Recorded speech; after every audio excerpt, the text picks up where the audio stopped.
સમાચારમાં આગળ વાત કરીએ તો અમદાવાદના ચાંદખેડામાં ચોરીનો બનાવ સામે આવ્યો છે। ચડ્ડી બનિયાનધારી ગેંગ સીસીટીવી કેમેરામાં કેદ થઈ છે। ચાંદખેડાના શ્યામ સારથી બંગલોઝમાં ચોરી કરી હતી। પોલીસે સીસીટીવીના આધારે તપાસનો ધમધમાટ પણ શરૂ કર્યો છે। તો અમદાવાદના ચાંદખેડા વિસ્તારની આ ઘટના છે કે જ્યાં ચોરીનો બનાવ સામે આવ્યો છે। ચડ્ડી બનિયાનધારી ગેંગ સીસીટીવી કેમેરામાં કેદ થઈ છે। ચાંદખેડાના શ્યામ સારથી બંગલોમાં આ તસ્કરો છે કે જે ચોરી કરવા માટે પહોંચ્યા હતા। પોલીસે સીસીટીવીના આધારે વધુ તપાસનો ધમધમાટ પણ શરૂ કર્યો છે। તો ફરી એક વખત અમદાવાદમાં ચડ્ડી બનિયાનધારી જે તસ્કરો છે કે જેનો આતંક જોવા મળી રહ્યો છે। અમદાવાદમાં ચાંદખેડા વિસ્તારમાં ચોરી કરવામાં આવી છે। ચડ્ડી બનિયાનધારી ગેંગ કે જે સીસીટીવી કેમેરામાં કેદ પણ થઈ છે।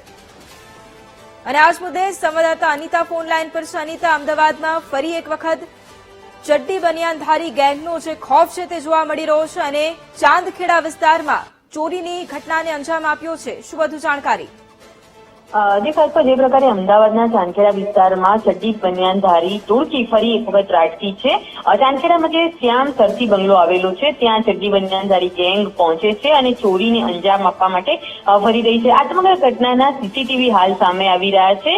જે પ્રકારે શ્યામ સરથી બંગલોની અંદર આ ચડ્ડી બનિયાનધારી ગેંગ જે પોતે હથિયારો સાથે જે ચોરી કરવા માટે ત્યાં પહોંચી હતી, પરંતુ હજુ સુધી તેને ચોરીને અંજામ આપ્યો છે કે નહીં તેની સ્પષ્ટતા થઈ નથી। પરંતુ સ્થાનિક લોકો દ્વારા આ ચડ્ડી બનિયાનધારી ગેંગના જે સીસીટીવી સામે આવ્યા છે, કારણ કે તેઓએ અનેક મકાનની અંદર ચોરીનો પ્રયત્ન પણ કર્યો હતો, જેથી પોલીસને જાણ કરવામાં આવી હતી। પોલીસે પણ ફૂટેજને લઈને આ સમગ્ર મામલે તપાસ શરૂ કરી હતી। પરંતુ એક તરફ ચુસ્ત બંદોબસ્ત અને પેટ્રોલિંગ વચ્ચે જ્યારે આ પ્રકારે બિંદાસ જ્યારે ચડ્ડી બનિયાનધારી ગેંગ ચોરી કરવા નીકળે છે તે ખૂબ જ ગંભીર બાબત છે। હાલ તો સ્થાનિક રહીશોમાં ખૂબ જ દહેશત છે અને પોલીસની મદદ માંગી રહ્યા છે કે આ પ્રકારે ચોરી કરતી આ ટોળકી છે તેનાથી રક્ષણ મળે અને પોલીસ બંદોબસ્ત ગોઠવે। જી બિલકુલ, આભાર અનિતા તમામ જાણકારી માટે।